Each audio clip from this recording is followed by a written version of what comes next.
warahmatullahi wabarakatuh. Perkenalkan, nama saya Rama Ramadan. Hari ini saya akan menjelaskan tentang preservasi atau pelestarian dan tentang fumigasi.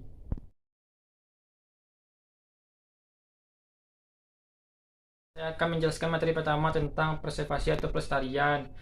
Preservasi atau pelestarian adalah suatu kegiatan yang terencana dan terkelola untuk memastikan agar koleksi perpustakaan dapat terus dipakai selama mungkin. Dan menurut IFLA, preservation atau pelestarian mencakup semua aspek usaha melestarikan bahan pustaka dan arsip, termasuk di dalamnya kebijakan pengelolaan, metode dan teknik, sumber daya manusia, serta cara penyimpanannya. Itu tujuan pelestarian bahan pustaka. Yang pertama itu menyelamatkan nilai informasi dokumen, kedua itu menyelamatkan fisik dokumen atau arsip, ketiga itu mengatasi kendala kekurangan ruang, keempat itu mempercepat peroleh informasi. Oke, selanjutnya itu fungsi pelestarian. Fungsi pelestarian dapat dijabarkan sebagai berikut. Yang pertama itu melindungi, yaitu bahan pustaka dilindungi dari serangan serangga, manusia, jamur, panas matahari, air dan sebagainya. Yang kedua itu pengawetan, yaitu dengan dirawat baik-baik bahan pustaka menjadi awet, bisa lebih lama dipakai dan diharapkan lebih banyak pembaca yang dapat menggunakan bahan pustaka tersebut. Yang ketiga itu kesehatan, yaitu dengan perawatan dan pelestarian yang baik, bahan pustaka menjadi bersih, bebas dari debu, jamur, binatang perusak, sumber dan sarang dari berbagai penyakit, sehingga pemakai maupun pustakawan menjadi sehat. Yang keempat itu pendidikan, yaitu pemakai perpustakaan dan pustakawan sendiri harus belajar bagaimana cara merawat dokumen atau bahan pustaka tersebut. Yang kelima itu kesabaran, yaitu merawat bahan pustaka ibarat merawat bayi atau orang tua, jadi harus sabar untuk merawat dari bahan pustaka tersebut. Yang keenam yaitu sosial, yaitu perawatan dan pelestarian bahan pustaka tidak dapat dikerjakan oleh seorang diri. Pustakawan perlu mengikut sertakan pemustaka untuk juga ikut merawat bahan pustaka di perpustakaan. Yang ketujuh itu ekonomi, yaitu dengan perawatan dan pelestarian yang baik, bahan pustaka menjadi lebih awet dan keuangan dapat dihemat. Yang ke-8 yaitu keindahan, yaitu dengan perawatan dan pelestarian yang baik, penataan bahan pustaka yang rapi, perpustakaan dapat tampak menjadi lebih indah sehingga menambah daya tarik bagi pembacanya. Ini itu tentang komponen preservasi. Yang pertama itu preventive conservation, adalah tindakan dalam mengoptimalkan kondisi lingkungan untuk memperpanjang umur koleksi. Yang kedua itu passive conservation, yaitu kegiatan-kegiatan untuk memperpanjang umur koleksi yang mencakup memonitor kebersihan, udara bersih dan penggunaan AC di perpustakaan. Yang ketiga itu active conservation, adalah tindakan yang berhubungan langsung dengan koleksi. Tindakan ini meliputi itu membuat kotak pelindung dan membungkus ulang koleksi, menjilid ulang dengan mengganti lembar pelindung atau paper bag dengan kertas bebas asam. Oke, selanjutnya itu membersihkan koleksi dan menghilangkan asam dan lain-lain. Yang keempat, restoration, yaitu tindakannya untuk memperpanjang umur koleksi dengan memperbaiki tampilan koleksi agar mendekati keadaan semula sesuai dengan aturan dan etika konservasi.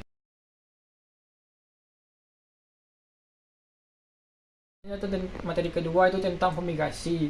Fumigasi adalah suatu tindakan pengasapan yang digunakan untuk tujuan mencegah, mengobati dan mensterilkan bahan pustaka dari gangguan serangga pada suatu perpustakaan tertentu dengan menggunakan fumigan. Fumigan yaitu suatu zat yang pada fasenya gas yang bersifat beracun.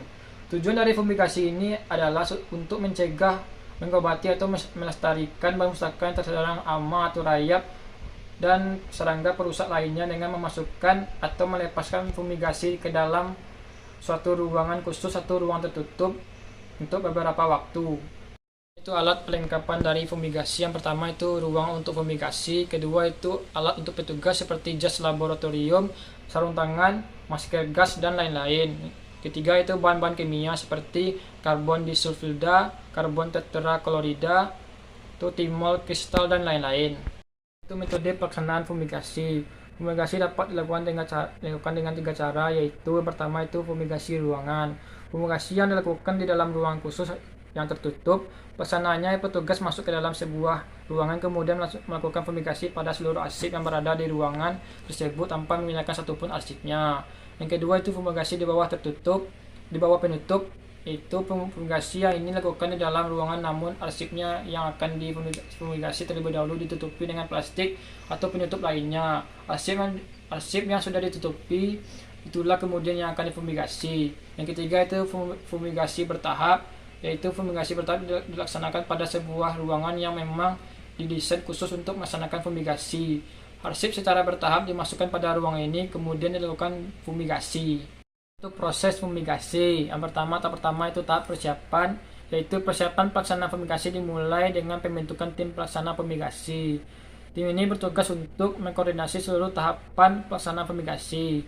Selain tim, dibutuhkan juga tenaga pendukung sehingga total pelaksana fumigasi sebanyak 15 orang. Yang kedua itu pelaksanaan fumigasi. Tahap pertama itu membuka tabung gas dengan perlahan-lahan dan gas yang dikeluarkan sesuai dengan konsentrasi yang dibutuhkan. Yang kedua itu menutup kembali tabung gas setelah sesuai yang dibutuhkan. Yang ketiga itu mencabut selang gas dan menutupnya kembali di lubang bekas selang gas. Yang keempat itu mengontrol kebocoran gas dalam ruangan fumigasi. Kelima itu setelah masa fumigasi dirasakan telah cukup waktu yang telah ditentukan selama 1 bulan sampai 2 bulan. Yang keenam itu membuka seluruh plastik penutup fumigasi. Ketujuh itu membuka pintu atau ventilasi agar ruangan menjadi segar dan terbebas dari bau gas dan bahan fumigasi. Kedelapan itu ruangan tempat fumigasi baik pintu dan ventilasi dibiarkan terbuka selama 1 sampai 2 hari. Kesembilan itu berikutnya mengontrol atau mengecek tempat fumigasi dengan alat detektor gas. Tahap ketiga itu tahap pasca fumigasi. Pada tahap ini dilakukan proses yang pertama itu pembukaan ruang fumigasi dengan cara menyingkirkan semua sekat yang sebelumnya digunakan untuk mengisolir agar udara segar dari luar ruangan masuk mengganti udara dalam ruangan yang masih terkontaminasi dari bahan-bahan kimia. Yang kedua itu pembersihan semua peralatan sarana fumigasi. Yang ketiga itu identifikasi hasil fumigasi seperti timun-timun hama, apa saja yang mati akibat fumigasi dicatat dan selanjutnya dimusnahkan.